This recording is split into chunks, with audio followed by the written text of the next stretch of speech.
नमस्कार, माझ्या माय क्रिएटिव्हिटी या चॅनलवर तुमचे सर्वांचे खूप खूप स्वागत आहे। मी तुम्हाला अर्धा किलो खव्यापासून परफेक्ट प्रमाणासह काला जामुन तयार करून दाखवणार आहे।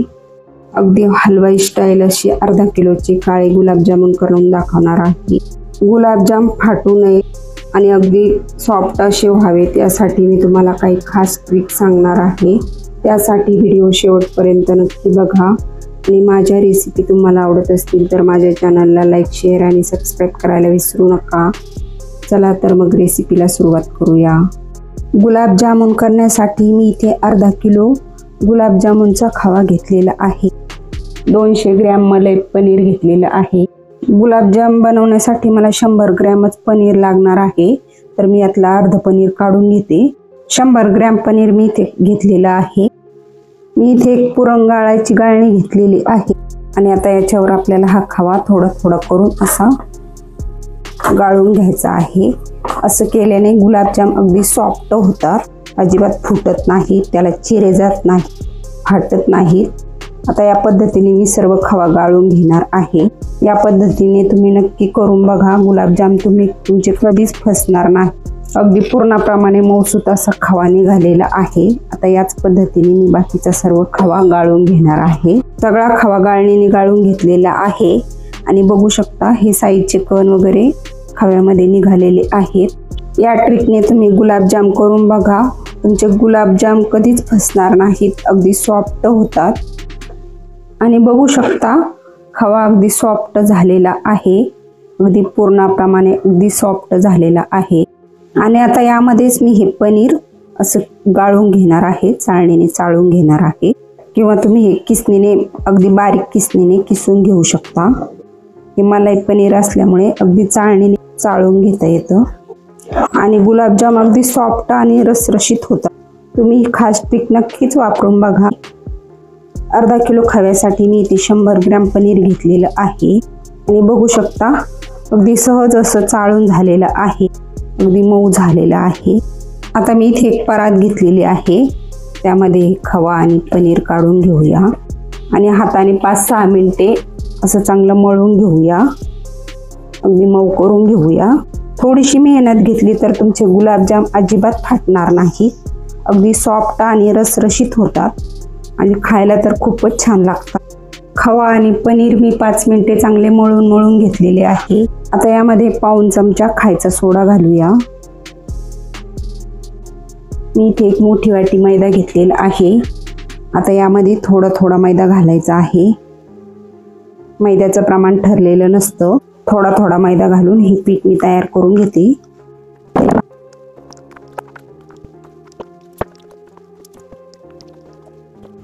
अगदी परफेक्ट प्रमाणासह हे गुलाबजाम मी तुम्हाला करून दाखवते आहे। तुम्ही या खास ट्रिक नक्कीच वापरून बघा, तुमचे गुलाबजाम अजिबात फाटणार नाहीत आणि तुम्ही पहिल्यांदा जरी बनवत असाल तरी अगदी छान गुलाबजाम तयार होतात। आता मी याला 5 ते 7 मिनिट चांगलं मळून घेणार आहे। असं हाताच्या तळव्याने असं दाबून घ्यायचं आहे आणि चांगलं मळून घ्यायचं आहे। बघू शकता एक मोठी वाटी मी मैदा घेतलेला होता, त्यामधला अर्धा मैदा मला लागलेला आहे, म्हणजे जवळपास 100 ते 150 ग्रॅम मैदा मी इथे वापरलेला आहे। खूप जास्त मैदा घालू नका, नाहीतर गुलाबजाम निब्बर होतील। पीठ छान मळून झालेलं आहे, बघू शकता अगदी मऊसूत झालेलं आहे। बघू शकता हाताला तेल सुटलेलं आहे आणि छान मऊसूत मळून झालेलं आहे। पाकाचं परफेक्ट प्रमाण करण्यासाठी मी हे पीठ एका कपाने मोजून घेणार आहे। आता मी हे पीठ या कपामध्ये टाकून मोजून घेते, असं दाबून भरते आहे। बघू शकता हा दुसरा कप भरलेला आहे। पावणे तीन कप गुलाबजामचं पीठ आहे। पाक तयार होईपर्यंत आपण याच्यावर झाकण ठेवून बाजूला ठेवूया। याच्यावर झाकण ठेवायचं आहे म्हणजे पीठ सुकणार नाही। त्यासाठी मी इथे एक कढाई घेतलेली आहे। आता त्यामध्ये 3.25 वाट्या खवा होता, तर आपल्याला 4.25 वाटी साखर घ्यायची आहे। 2, 3 आणि बघू शकता 4.25 वाटी मी साखर घेतलेली आहे आणि आता याच कपाने मोजून आपण यामध्ये 4.5 कप पाणी घालणार आहोत। 5.25 कप मी यामध्ये पाणी घातलेलं आहे। जेवढं गुलाबजामचं पीठ असेल त्यापेक्षा 1 भाग साखर जास्त घालायची आहे आणि साखर जेवढी घातली आहे त्याचे 1 भाग जास्त पाणी घालायचं आहे।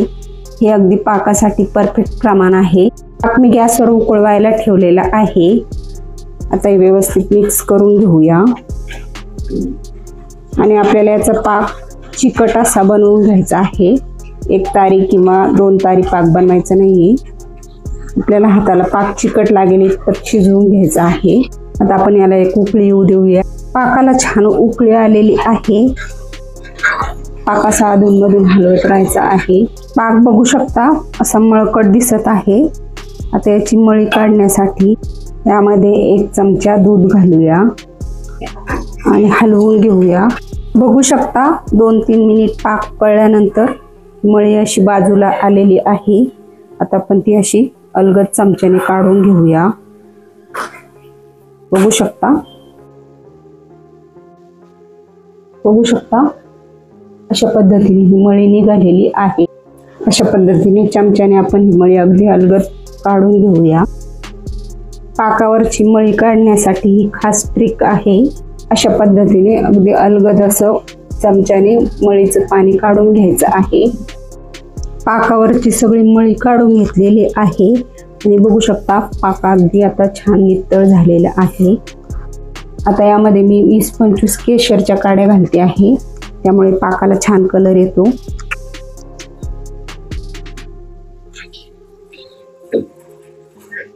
आणि मिक्स करून घेऊया। 1 छोटा चमचा बारीक कुटून घेतलेली विलायची पावडर घालूया, त्यामुळे गुलाबजामला छान सुवास येतो। आता व्यवस्थित मिक्स करून घेऊया। पाक आता शिजला की नाही ते आपण चेक करूया। थोडासा पाकाचा पळीवर घेऊया आणि हाताच्या बोटाने असं लावून बघूया। बघू शकता पाक आता मधाप्रमाणे चिकट झालेला आहे। पाक आता तयार झालेला आहे आणि बघू शकता केशर टाकल्यामुळे छान कलर आलेला आहे। आता आपण याच्यावर झाकण ठेवून थोडा वेळ बाजूला ठेवूया आणि गुलाबजाम तयार करायला घेऊया। आता आपण झाकण काढून घेऊया आणि आता या पिठामधला 1 भाग मी बाजूला काढून घेते। बघू शकता अंदाजे मी 1 भाग काढून घेतलेला आहे। आता मी इथे एका ताटामध्ये 7-8 बारीक कापलेले काजू, 5-6 बारीक कापलेले बदाम आणि 9 ते 10 पिस्त्याचे बारीक कापलेले तुकडे घेतलेले आहेत। 1 चमचा साखर घेतलेली आहे आणि आता यामध्ये 2 चिमूट ऑरेंज फूड कलर घालूया। तुम्ही तुमच्या आवडीचा कोणत्याही रंगाचा फूड कलर यामध्ये घालू शकता। आणि आता हे व्यवस्थित मिक्स करून घेऊया आणि आता यामध्ये आपण बाजूला ठेवलेला खवा घालूया आणि मिक्स करून घेऊया। व्यवस्थित असं मिक्स करून घेऊया। मला यामध्ये फूड कलर थोडासा कमी झालेला वाटतोय, त्यामुळे मी आता यामध्ये थोडासा फूड कलर अजून घालते आहे आणि आता हे व्यवस्थित मिक्स करून घेऊया। आता हे मिश्रण छान मिक्स करून घेतलेलं आहे आणि छान कलर आलेला आहे। हे मी गुलाबजामच्या आतमध्ये भरण्यासाठी स्टफिंग तयार करून घेतलेलं आहे। आता याचे छोटे छोटे असे गोळे बनवून घेऊया। बघू शकता या पद्धतीने। आता या पद्धतीने मी याचे सगळे अशा गोळ्या बनवून घेते। गुलाबजाम मध्ये स्टफिंग भरण्यासाठी मी या सर्व गोळ्या तयार करून घेतलेल्या आहेत। गुलाबजाम एकसारखे व्हावेत म्हणून मी असा 1 खोलगट चमचा घेतलेला आहे। आता त्यामध्ये असं पीठ भरून घेऊया आणि याच मापाने सर्व गोळे तयार करून घ्यायचे आहेत, किंवा हाताने सुद्धा हे गुलाबजाम तुम्ही अंदाजे बनवून घेऊ शकता। एकसारखे आणि छान दिसावेत म्हणून मोजून घेते आहे। आणि आता यातला 1 पिठाचा गोळा घ्यायचा आहे आणि असा हाताने चांगला मळून घ्यायचा आहे। अगदी छान मळून घ्यायचा आहे, त्यासाठी थोडीशी मेहनतच लागते आणि असा चपटा करून घ्यायचा आहे। आणि बघू शकता या पद्धतीने याला अशी वाटी तयार करून घ्यायची आहे आणि आता या वाटीमध्ये आपण स्टफिंग भरून घेणार आहोत। असं थोडंसं चपट करून घ्यायचं आहे आणि आपण मोदक ज्याप्रमाणे करतो त्याप्रमाणे असं बंद करून घ्यायचं आहे।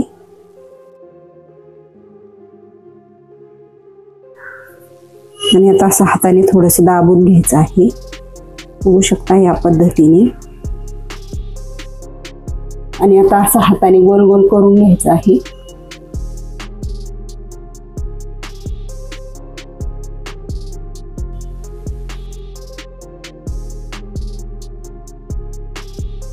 बघू शकता गुलाबजामला कुठेही तडा गेलेला नाही आणि अगदी छान मऊसूत असा गुलाबजामुन तयार झालेला आहे। आता मी तुम्हाला अजून एक गुलाबजाम तयार करून दाखवते। बघू शकता अशा पद्धतीने हातावर व्यवस्थित चांगलं पीठ मळून घ्यायचं आहे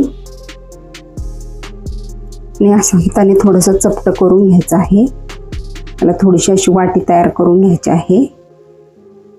त्यामध्ये थोडंसं स्टफिंग भरून घ्यायचं आहे आणि आपण मोदक भरतो त्याप्रमाणे असं बंद करून घ्यायचं आहे। बघू शकता या पद्धतीने। आणि आता हाताने असं दाबून घ्यायचं आहे लाडू प्रमाणे आणि आता हातावर असं ठेवून चांगला असा दाबून दाबून गोल आकार देऊन घ्यायचा आहे।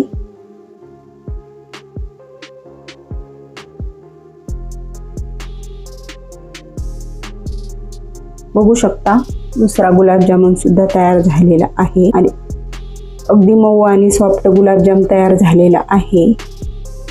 आता याच पद्धतीने मी बाकीचे सर्व गुलाबजाम तयार करून घेणार आहे।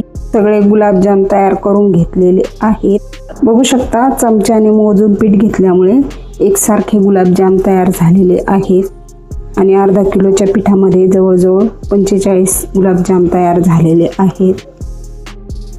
कढईमध्ये मी तेल गरम करायला ठेवलेलं आहे। तेल अगदी हलकं गरम झालेलं असतानाच हे गुलाबजाम तळून घ्यायचे आहेत। गॅसची फ्लेम कमीच ठेवायची आहे। आता यामध्ये आपण एक एक गुलाबजाम सोडून घेऊया। बघू शकता अगदी हलकं तेल तापलेलं आहे।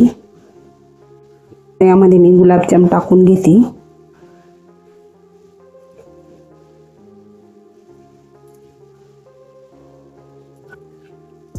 एका वेळेस 10 ते 12 गुलाबजाम टाकून घ्यायचे आहे। त्याला एकदम लगेच हलवायचं नाहीये। आता एक गुलाबजामला 2 मिनिट अजिबात हलवायचं नाही।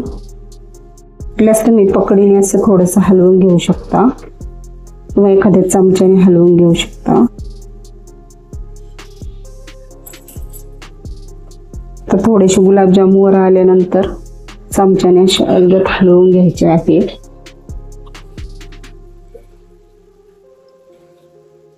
आणि बारीक गॅसवरच तळून घ्यायचे आहेत। याला बराच 5 ते 6 मिनिट वेळ लागतो। बघू शकता गुलाबजाम आता थोडेसे लालसर झालेले आहेत। आता आपण चमच्याने असे थोडेसे अलगद हलवून घेऊया। आपल्याला हे काळे गुलाबजामुन करायचे आहेत त्यामुळे मी हे असे डार्क रंगावर तळून घेणार आहे। हे गुलाबजाम तळताना गॅसची फ्लेम लोच ठेवायची आहे। अजिबात गॅसची फ्लेम मोठी करायची नाहीये कारण गॅसची फ्लेम मोठी केली तर गुलाबजाम वरून जळतील आणि आतून कच्चेच राहतील। एक बॅच तळण्यासाठी याला जवळपास 6 ते 7 मिनिट लागतात। बघू शकता 6 ते 7 मिनिट झालेली आहे आणि ते 6 ते 7 मिनिटानंतर गुलाबजामुनला छान काळसर कलर आलेला आहे। तर आपण हे गुलाबजामुन काढून घेऊया। बघू शकता मस्त असे काळपट गुलाबजाम तयार झालेले आहेत। आता आपण हे सर्व गुलाबजाम काढून घेऊया।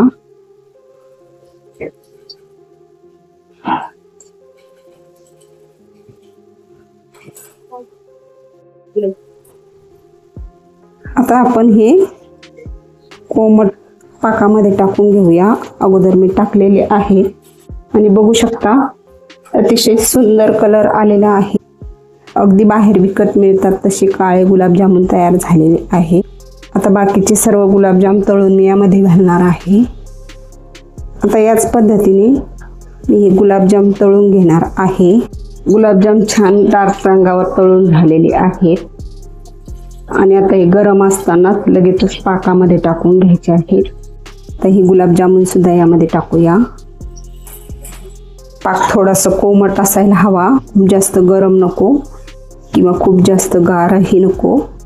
आणि चमच्याने असे व्यवस्थित पाकामध्ये गुलाबजाम बुडवून घ्यायचे आहेत। बघू शकता गुलाबजामुनला अशी छान चकाकी आलेली आहेत आणि गुलाबजाम कुठेही फुटलेले नाही, चपटे सुद्धा झालेले नाहीत।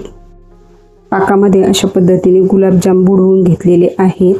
आता हे गुलाबजाम असेच आपल्याला 4-5 तास मुरू द्यायचे आहेत किंवा तुम्ही रात्रभर ठेवू शकता। आता या गुलाबजामवर झाकण ठेवून 4-5 तास मुरू देऊया। 7-8 तास झालेले आहेत। आता आपण गुलाबजाम उघडून बघूया। गुलाबजाम अगदी छान मुरलेले आहेत। बघू शकता काला जामुन अगदी छान रसरशीत झालेला आहे। आता मी तुम्हाला एक गुलाबजाम कापून दाखवते।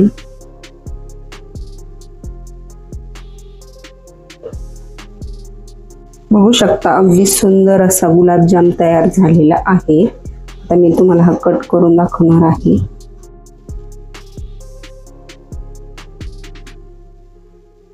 बघू शकता सुरेने अगदी सहज कापला जात आहे। गुलाबजाम अगदी सॉफ्ट आणि अगदी रसरशीत झालेला आहे। बघू शकता